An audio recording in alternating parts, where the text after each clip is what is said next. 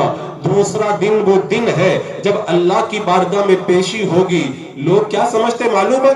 قیامت کے دن اللہ کی بارگاہ میں جائیں گے، ساری زندگی کا حساب ہوگا اور پھر یا رسول اللہ کا نعرہ لگاتے ہوئے جنت میں چلے جائیں گے. بولنا بہت آسان ہے، یہ کتنا مشکل کام ہے میں آپ کو بتاؤں. حضرت شیخ ابو طالب مکی رحمت اللہ تعالی علیہ اپنی کتاب قوت القلوب میں فرماتے ہیں قیامت کے میدان میں بندہ جب اللہ کی بارگاہ میں پیش ہوگا تو ساری زندگی کا حساب ایک ساتھ میں نہیں لیا جائے گا. کیا کیا جائے گا؟ ساری زندگی کو پہلے سالوں میں بانٹا جائے گا، سالوں کو مہینوں میں بانٹا جائے گا، مہینوں کو ہفتوں میں بانٹا جائے گا، ہفتوں کو دنوں میں بانٹا جائے گا، اور دنوں کو پھر گھنٹوں میں بانٹا جائے گا، اور گھنٹوں کو منٹوں میں بانٹا جائے گا، اور منٹوں کو سانس میں بانٹا جائے گا. اور پھر ہر سانس کے بارے میں کہا جائے گا بندے بتا جب تو نے سانس اندر لیا تو کیا کیا، جب سانس کو باہر کیا تو کیا کیا، پھر سانس اندر گیا تو تو نے کیا کیا، جب سانس باہر آیا تو تو نے کیا کیا. یہ جتنے لوگ بیٹھے ہوئے ایک بھی بندہ مجھے بتائے کیا کوئی ایسا بندہ ہے پورے مجمع میں جو اللہ کی بارگاہ میں 5 منٹ کا حساب دے سکے؟ کہ اللہ کی بارگاہ میں یہی کہو گے اے اللہ جب میں نے سانس اندر لیا تو موبائل پہ میچ دیکھ رہا تھا، جب سانس باہر آیا تو گانا سن رہا تھا، جب میں نے سانس اندر لیا تو میں یوٹیوب کے اوپر میں گندی چیزیں دیکھ رہا تھا؟ کہ اللہ کی بارگاہ میں یہی جواب دو گے؟ لوگ سمجھتے بہت آسان کام ہے. حضرت انس کہتے ہیں اس دن کو کبھی مت بھولنا جب اللہ کی بارگاہ میں پیشی ہوگی. حضرت ابو بکر قطانی رحمت اللہ تعالی علیہ کے ایک دوست کا انتقال ہو گیا. خواب میں بہت دنوں کے بعد میں دیکھا، پوچھا بتاؤ اللہ کی بارگاہ میں تمہاری پیشی کیسے ہوئی؟ انہوں نے کہا اللہ کی بارگاہ میں جب میری پیشی ہوئی تو رب نے کہا بوڑھے تو نے یہ گناہ کیا؟ میں نے کہا کیا. کہا بوڑھے تو نے یہ گناہ کیا؟ کہا میں نے کیا. کہا بوڑھے تو نے یہ گناہ کیا؟ کہا میں نے کیا. میرے سارے گناہ گنا دیے گئے. میں ہاں ہاں کہتا رہا. آخر میں رب نے فرمایا بوڑھے تو نے یہ گناہ کیا؟ مجھے شرم آ گئی، مجھے شرم آ گئی، میں ہاں نہیں کہہ سکا. 3 سال تک اللہ کی بارگاہ میں مجھے کھڑے رہنا پڑا، میرے چہرے کا گوشت گل کر کے زمین پہ گر گیا. 3 سال کے بعد میں اللہ کو مجھ پر رحم آیا، اللہ نے مجھے معاف فرما دیا. حضرت ابو بکر قطانی کہتے اتنا کون سا بڑا تو نے گناہ کیا 3 سال تک تو ہاں بھی نہیں کہہ سکا؟ کہنے لگے کہ اللہ نے مجھ سے یہ کہا تھا بوڑھے تو نے ایک بار ایک خوبصورت بچے کو بری نظر سے دیکھا تھا؟ میں ہاں نہیں کہہ سکا، مجھے شرم آ گئی اور 3 سال تک میں کھڑے رہا. یہ مجمع میں لوگ بیٹھے ہوئے اپنے دل پہ ہاتھ رکھ کر کے بتائیں ہم اپنے تنہائیوں میں کیا کیا دیکھتے ہیں. اللہ کی بارگاہ میں جب جائیں گے رب فرمائے گا اے میرے بندے تو جب تنہائی میں موبائل دیکھ رہا تھا، موبائل میں عورتوں کی تصویریں دیکھ رہا تھا؟ کیا تو گندگی دیکھ رہا تھا؟ کیا منہ کے اندر طاقت ہے؟ ہاں کہنے کی طاقت ہے کسی کے اندر؟ 5 منٹ کا حساب بندہ نہیں دے پاتا اللہ کی بارگاہ میں، ساری زندگی کا حساب بندہ کیسے دے پائے گا؟ حضرت انس کہتے ہیں اس دن کو کبھی مت بھولنا. اللہ کی بارگاہ میں پیشی کیسے ہوتی ہے؟ ابھی وقت نہیں ہے میں ورنہ بہت ساری روایتیں بتاتا. ایک روایت اور بتاتا ہوں. حضرت عیسیٰ علیہ السلام ایک قبر کے پاس سے گزر رہے تھے، قبر میں عذاب ہو رہا تھا. پوچھا تیرے پر عذاب کیوں ہو رہا ہے؟ تو اس نے کہا میں قلی تھا، لوگوں کا سامان سر پہ رکھتا تھا، گھر میں پہنچاتا تھا. ایک بار ایک آدمی نے لکڑیوں کا گٹر دیا، میں سر پہ رکھ کر کے گھر پہ پہنچانے جا رہا تھا، میرے دانت میں کچھ پھنس گیا تھا، میں نے لکڑیوں میں سے ایک تنکا توڑ لیا اور تنکا توڑ کر کے اپنے دانت کا خلال کر لیا. آج مجھے مرے ہوئے 40 سال ہو گئے، روزانہ مجھ سے یہی پوچھا جاتا بتا تو نے بغیر پوچھے تنکا کیوں توڑا تھا؟ ایک تنکے کا حساب اتنا سخت ہے تو موبائل میں جو گندگی دیکھتے ہو اس کا حساب کتنا سخت ہوگا. پھر کہتا ہوں امام حسین کا دامن نہیں چھوڑیں گے، ہم حسینی ہیں. حسینیوں کا کردار میں آپ کو بتاؤں، کربلا والوں کا میں کردار بتاؤں. اللہ اکبر کبیرہ، کربلا والوں نے کبھی اپنا سر کسی غیر محرم کے سامنے نہیں کھولا. مقدس خواتین، یہ کربلا والوں کا کردار ہے. آپ کو میں یاد دلاتا ہوں جب کوفہ سے دمشق کی طرف ان مقدس قیدیوں کو لے جایا جانے لگا تو وہاں پر ایک صحابی حضرت سہل بن سعد تھے. انہوں نے دیکھا کہ ایک خاتون پہ نظر پڑی. حضرت سہل بن سعد کے آنکھوں میں آنسو آ گئے تو خاتون نے پوچھا تم کیوں رو رہے ہو؟ کہا میں سکینہ ہوں، امام حسین کی بیٹی ہوں. کہا کہ تم رو کیوں رہے ہو؟ کہا میں اس لیے رو رہا ہوں کہ امام حسین کا سر نیزے پر ہے. تو حضرت سکینہ نے معلوم ہے کیا کہا تھا؟ تمہیں اگر کچھ کرنا ہے تو ایک کام کر دو، یہ شہداء کے جو سر ہے ہمارے قریب میں رکھے ہوئے ہیں، لوگوں کی نظر ہمارے اوپر پڑ رہی نہیں ہے. کچھ اگر کر سکتے ہو تو ان شہیدوں کے سروں کو آگے کرا دو تاکہ غیر محرم کی نظر ہمارے اوپر نہ پڑے. یہ ہے کربلا والے، قیدی ہیں، بھوکے ہیں، پیاسے ہیں، مظلوم ہیں، لیکن اپنی حیا کا خیال رکھ رہے ہیں. آج ہمارا حال دیکھیں. میں ایک حدیث پاک سنانے جا رہا ہوں. اگر اس حدیث کو یاد کر لو گے تو کبھی تنہائی کے اندر موبائل کھولتے وقت تمہارے ہاتھ کانپتے ہوئے نظر آئیں گے. حضرت ثوبان کہتے ہیں اللہ کے رسول صلی اللہ تعالیٰ علیہ وسلم نے ارشاد فرمایا قیامت کے میدان میں کچھ لوگ تہامہ پہاڑ کے برابر نیکیوں کے پہاڑ لے کر کے آئیں گے. اللہ تعالیٰ ساری نیکیوں کو ریت کے ذروں کی طرح اڑا دے گا، کوئی نیکی نہیں کام آئے گی. حضرت ثوبان نے کہا یا رسول اللہ آپ وضاحت فرما دیں آخر ایسا کیوں ہوگا، ان کی نیکیاں کیوں برباد ہو جائیں گی؟ میرے آقا نے فرمایا یہ وہ لوگ ہوں گے جو راتوں میں بھی عبادت کرتے تھے اور دن میں بھی عبادت کرتے تھے، لیکن جب تنہائی میں جاتے تھے اکیلے ہوتے تھے تو اکیلے میں گناہ کیا کرتے تھے. اس لیے اللہ ان کی پہاڑوں کے برابر نیکیوں کو ریت کے ذروں کی طرح اڑا دے گا. آپ نماز بھی پڑھتے ہیں، روزہ بھی رکھتے ہیں، حج بھی کرتے، زکات بھی دیتے، تلاوت بھی کرتے، لیکن اگر اکیلے میں موبائل میں گندگی دیکھتے قیامت کے میدان میں نیکیوں کے پہاڑ لے کر کے جاؤ گے اللہ ساری نیکیوں کو ریت کے ذرے کی طرح اڑا دے گا. حضرات مکرم آج وقت ہے، آج اپنے آپ کی اصلاح کر لو. اللہ کی بارگاہ میں پیشی بہت مشکل ہے، بہت مشکل ہے. آسان نہ سمجھو یہ کتنا مشکل مسئلہ ہے. میں آپ کو بتاؤں اچھا کچھ نوجوان مجھ سے آ کر کے کہتے ہیں حضرت ہم لوگ توبہ کرتے ہیں لیکن توبہ ٹوٹ جاتی ہے، ہم نیک بننا چاہتے ہیں پھر گناہ میں پڑ جاتے ہیں، موبائل کھولتے ہیں ہم بچ نہیں پاتے. بچنے کا طریقہ کیا ہے، ہم کیسے بچیں؟ آؤ میں آپ کو بتاتا ہوں. حضرت ابراہیم بن ادہم رضی اللہ تعالیٰ عنہ کی بارگاہ میں ایک نوجوان آیا، آ کر کے کہنے لگا حضرت میں گناہوں سے توبہ کرتا ہوں لیکن جب باہر جاتا ہوں غیر پہ نظر پڑتی ہے تو پھر میں گناہ میں لگ جاتا ہوں، میں کیا کروں، میری توبہ بار بار ٹوٹ جاتی ہے. ابراہیم بن ادہم نے کہا ایک بات بتاؤ تم گناہ سے پرہیز نہیں کر سکتے؟ کہا نہیں کر سکتا. کہا اچھا جب تم کو گناہ کرنا ہو تو اللہ کی روزی مت کھایا کرو. کہا یہ کیسے ہو سکتا ہے، میں اللہ کی روزی نہیں کھاؤں گا تو کیا کھاؤں گا؟ کہا اچھا تم اللہ کی روزی کھانا ہی چاہتے ہو اور اگر تمہیں گناہ تم سے نہیں چھوٹتا تو ایک کام کرو جب گناہ کرنا ہو تو اللہ کی زمین سے نکل جایا کرو. کہا ساری زمین تو اللہ کی، میں کہاں نکل کر کے جاؤں؟ کہا یہ بھی نہیں کر سکتے تو ایک کام کرو جب تم کو گناہ کرنا ہو تو اللہ سے چھپ کر کے گناہ کیا کرو. کہا اللہ سے کون چھپ سکتا ہے، اللہ سے کون چھپ سکتا ہے؟ کہا اچھا جب تم کو گناہ کرنے سے کوئی چھٹکارا نہیں ہے تو ایک کام کرو جب تمہاری موت کا وقت آئے حضرت ملک الموت آئے تو حضرت ملک الموت کو کہنا میرے گناہ زیادہ ہے ابھی میری روح مت قبض کرو. کہا ان کو کون روک سکتا ہے، لا یستقدمون ساعتوں لا یستاخرون، وہ آ جاتے ہیں تو پھر آگے پیچھے نہیں ہوتے. کہا اچھا جب قبر میں جاؤ منکر نکیر آئے تو ان کو کہنا میں تمہارے سوالوں کا جواب نہیں دیتا. کہا یہ بھی نہیں کر سکتا. کہا قیامت کے میدان میں رب فرمائے جہنم میں چلے جاؤ.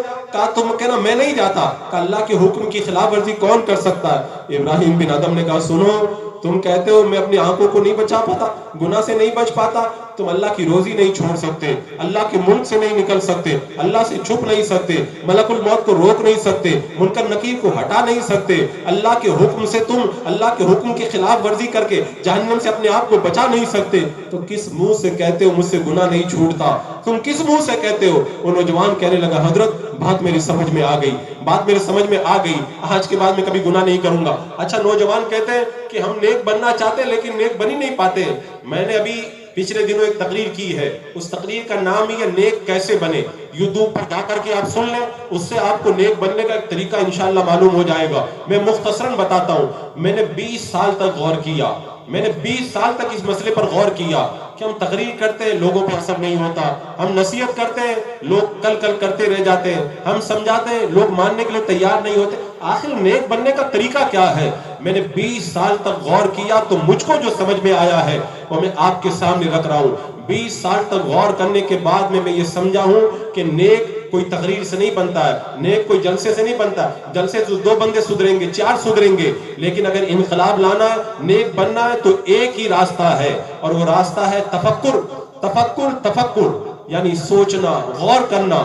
میں دنیا میں کیوں آیا ہوں، اللہ نے مجھے دنیا میں کیوں بھیجا ہے، اور یہ بات معلوم ہے میں کیوں کہہ رہا ہوں، یہ بات میں کیوں کہہ رہا ہوں. میں نے اللہ والوں کی زندگی کو پڑھا، جتنے اللہ کے ولی میں نے دیکھا ان میں سے بہت سارے ولی نیک بنے تو غور و فکر کے ذریعے نیک بنے. آؤ میں آپ کو بتاتا ہوں. حضرت ابراہیم بن ادہم رضی اللہ تعالیٰ عنہ اپنے دربار میں بیٹھے ہوئے ہیں. ایک آدمی آتا ہے، کبھی دائیں دیکھتا ہے، کبھی بائیں دیکھتا ہے، کبھی آگے دیکھتا ہے، کبھی پیچھے دیکھتا ہے. حضرت ابراہیم بن ادہم بلخ کے بادشاہ ہیں. کہتے کیا کیا چاہیے تیرے کو؟ وہ کہنے لگا کہ میں مسافر آدمی ہوں، رکنے کے لیے جگہ تلاش کر رہا ہوں۔ کہا تیرا دماغ خراب ہے؟ یہ مسافر خانہ ہے، یہ تو بادشاہ کا محل ہے۔ مسافر کہنے لگا ایک بات بتاؤ، آپ سے پہلے کون رہتا تھا؟ کہا میرا باپ رہتا تھا۔ کہا اس سے پہلے؟ کہا میرا دادا۔ کہا آپ کے بعد کون رہے گا؟ کہا میرا بیٹا رہے گا۔ کہا ان کے بعد میں کون رہے گا؟ کہا میرا پوتا رہے گا۔ کہا اے بادشاہ، مسافر خانہ اسی کو تو کہتے ہیں، ایک جائے تو دوسرا آئے، دوسرا جائے تو تیسرا آئے، تیسرا جائے تو چوتھا آئے۔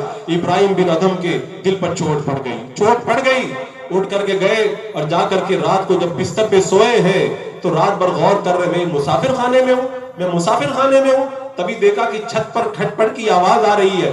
سپاہیوں سے کہا پکڑ کر کے لے کے آؤ۔ سپاہی پکڑ کر کے لائے۔ کہا چھت پہ کیا کر رہے تھے؟ کہا میرا اونٹ گم ہو گیا تھا، چھت پہ تلاش کر رہا تھا۔ ابراہیم بن ادھم بلخ کے بادشاہ نے کہا بادشاہوں کے محل کی چھت پر اونٹ نہیں ملا کرتے۔ تو مسافر نے کہا بادشاہ سن لو، جب بادشاہ کے محل کی چھت پر اونٹ نہیں ملتے تو ان نرم نرم بستروں پہ خدا بھی نہیں ملا کرتا ہے۔ حضرت ابراہیم بن ادھم کے دل پہ چوٹ پڑی، تقریر نہیں سنی، بس ایک لمحہ غور کیا، بادشاہی لباس اتارا، فقیر بن کر کے بادشاہی کو ٹھوکر ماری، اللہ کی راہ میں نکل گئے۔ بلخ سے نکلے ہیں، ابھی مرو نہیں پہنچے تھے، راستے ہی میں اللہ نے ان کو اپنا ولی بنا لیا ہے۔ اور جب پہنچے پل کے پاس میں، مرو کے پاس میں، ایک آدمی پل سے نیچے گر رہا تھا، اشارہ کیا ہوا میں رک جا، وہ ہوا ہی میں رک جاتا ہے۔ تو بندہ جب سوچتا ہے، جب غور کرتا ہے تب سدھرتا ہے۔ جب تک نہیں سوچو گے نا، میں کہتا ہوں 1000 تقریر سن لو کچھ نہیں ہوگا، 1,00,000 تقریر سن لو کچھ نہیں ہوگا۔ اگر کچھ ہوگا تو باہر سے کچھ نہیں ہوگا، جو ہوگا وہ اندر سے ہوگا، جو ہوگا وہ اندر سے ہوگا۔ میری تقریر سننے کے بعد جا کر کے غور کرنا، جب غور کرو گے تو زندگی بدلے گی۔ ایک حبشی ہے، میرے آقا صلی اللہ علیہ وسلم کی بارگاہ میں آئے، کہا یا رسول اللہ مجھ سے گناہ ہو گیا ہے، اگر میں توبہ کروں اللہ میری توبہ قبول فرمائے گا۔ میرے آقا نے فرمایا اگر تم توبہ کرو گے اللہ تمہاری توبہ قبول فرما لے گا۔ حبشی نے ایک سوال اور کیا کہ یا رسول اللہ ایک بات اور بتائے، کیا جب میں نے گناہ کیا تو کیا اللہ تبارک و تعالیٰ نے میرے گناہ کو دیکھ لیا؟ میرے گناہ کو دیکھ لیا؟ اللہ کے رسول علیہ السلام نے ارشاد فرمایا ہاں جب تم نے گناہ کیا تو اللہ نے تیرے گناہ کو دیکھ لیا۔ اس حبشی نے جب سنا تو رونگٹے کھڑے ہو گئے، زمین پہ گرا اور انتقال کر گیا۔ کیوں انتقال کر گیا؟